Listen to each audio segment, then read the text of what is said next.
Welcome to this training on working on a committee or board.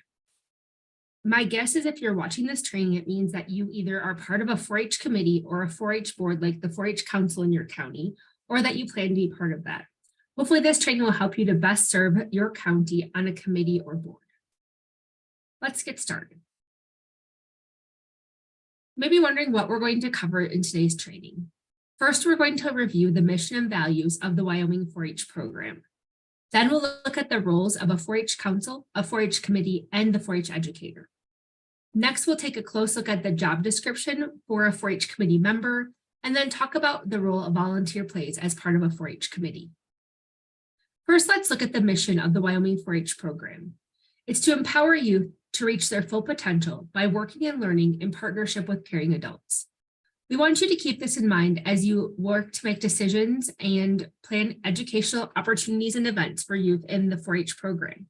We want to make sure that those things that we do are empowering youth to reach their full potential, and they can do those with caring adults in the program. The vision of the 4-H program in Wyoming is to develop a world in which youth and adults learn, grow, and work together as catalysts for positive change.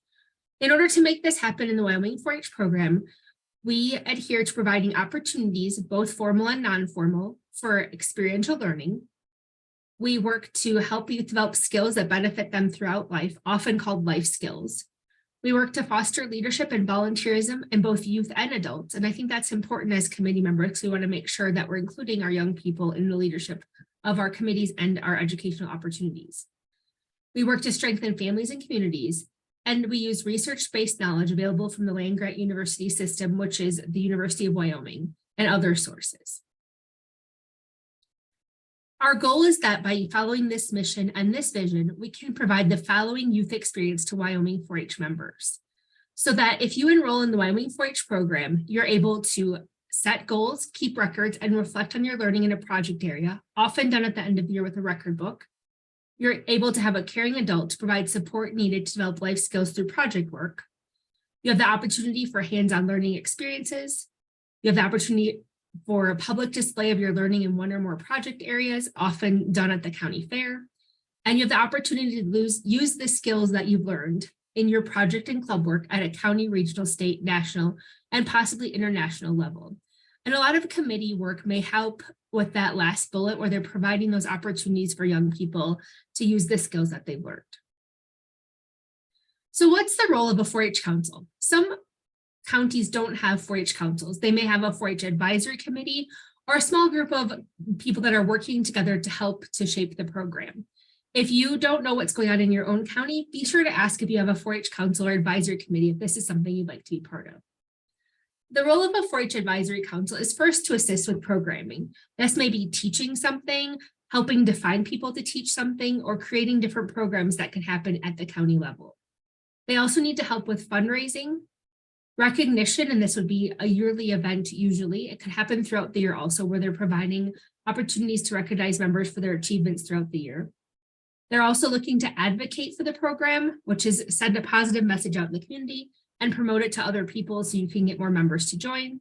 And of course, they want you to provide suggestions for how to improve the program, or maybe even new things you might want to do within the 4-H program. Within that, there may be a committee. Committees fall under the direction of the 4-H educator and may be created by the 4-H council, depending if you have one or not. Usually, you'll be asked to report back to the 4-H educator or maybe the council. The difference between a council and a committee is committees are going to focus on a specific purpose, event, activity, or project. So this might be a specific purpose, could be fundraising, or maybe it's to recruit alumni. An event might be the 4-H carnival in your community, the county fair. It just depends on what's going on. An activity might be a 5K run or a pancake breakfast, or maybe a specific project. We often see this in shooting sports, horses, or livestock. So the goal of the committee is very similar to the role of the 4-H council. They're going to assist with programming, but once again, it's going to be very focused and very specific. So if you have a desire to really help with the 4-H carnival, you probably don't want to get involved. Well, you may want to get involved with the 4-H council, but you really want to be involved with the committee that's specifically focusing on the 4-H carnival. You're going to possibly help with fundraising around that event, activity, or project, recognition around that event, activity, or project, advocate, promote, and provide suggestions. So you can see it's the exact same tasks that were given to the 4-H Council. But once again, this is going to be specific to a purpose, event, activity, or project. So what else? We think that committees are best if they involve youth adult partnerships. Youth and adult partnerships are where youth and adults work together. Oftentimes in the 4-H program or in programs that aren't 4-H especially, we see that youth are considered objects. And this is where the adults knows what's best for them and they let them be involved. So you might say, oh, we're going to have a carnival and we'll let the kids come to it, but all the adults are going to plan it. That's where youth is the object of the event that you're planning. There may also be youth as recipients, and this is where adults allow for the youth voice to be heard because it's good for them. Maybe you want them to be on your 4-H council because it's good for them to be able to see what happens at a 4-H council. And they're still just the recipient of the adults working rather than being in partner with them. The ultimate goal is that our committees and our 4-H councils allow for youth adult partnerships where respect is mutual and the youth are encouraged and feel welcome to be invited at all levels. This means that they can hold an office, they could be a committee chair, they may be in charge of an activity, and they may give a presentation or do things at the different meetings that you're having. So if they're partners, they're given the exact same responsibility or opportunities for responsibility as adults would be. All committees are ultimately under the accountability of the 4-H youth educator. So while you may decide that you want to make promises or that you want to create rules, you can't really do that unless you have the support of the 4-H educator. You can make suggestions, but the 4-H educator is going to be the ultimate decision maker in your county. There's variations in different counties among structures, but usually members and youth, it should be clearly defined as to who's doing what. Is the educator going to make that decision? Is the educator asking you for suggestions? So there should be clear definitions. And this is usually done through what we call operating guidelines. There's also some standing committees, and those are going to be committees that meet on a regular basis. We talked before that committees are on specific projects, events, or activities. So if you're having a carnival, the Carnival Committee may not be a standing committee because it's a one-time thing that's going to happen.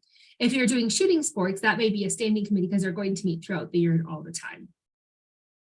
Voting members on the committee should be certified 4-H volunteers, which is why we ask you to take this training and do your background check, or youth members. Parents should not be voting members on committees. You may have people that are part of your committee that maybe don't vote, like an FFA advisor or community partners, but until they become 4-H members, if it's a 4-H committee, they shouldn't be voting. Committee minutes should be reported back to the 4-H educator and be accessible to everybody so they can know what's going on. And in whatever you're doing, you're going to seek advice from the 4-H youth development educator, because once again, as it says at the beginning, you're ultimately accountable to them and they're the ones who are going to have to make the final decisions because they're the ones who have to enforce them and in turn make sure that they happen.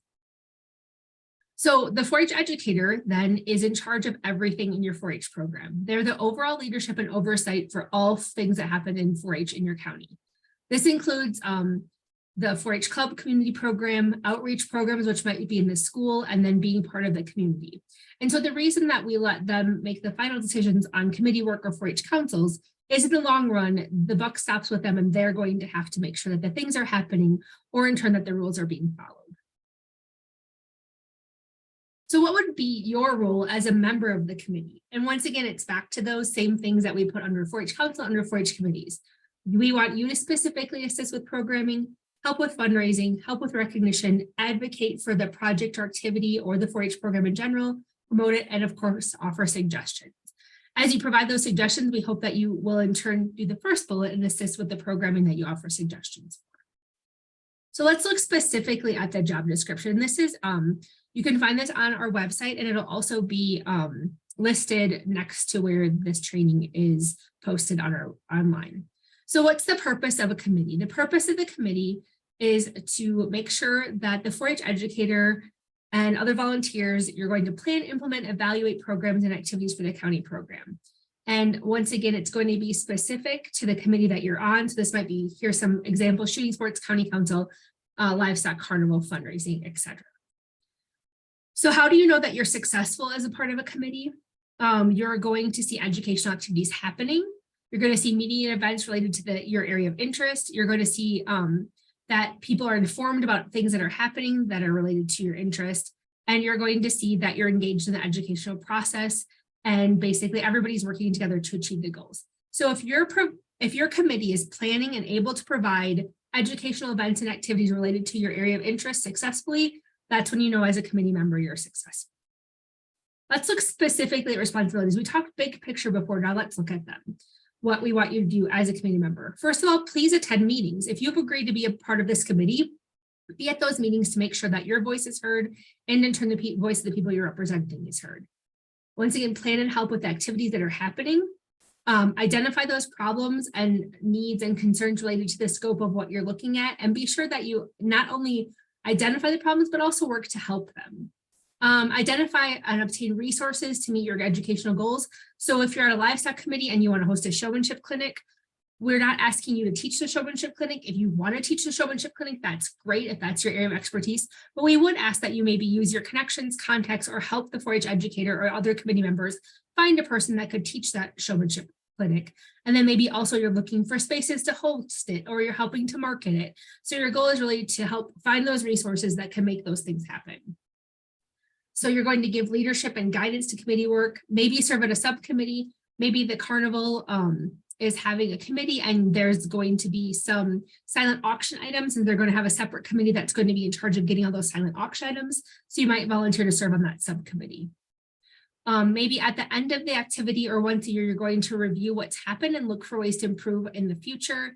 And then of course, we want you to hear the Wyoming 4-H policies, and hopefully your 4-H educator will help you to make sure that you're in guidelines with those.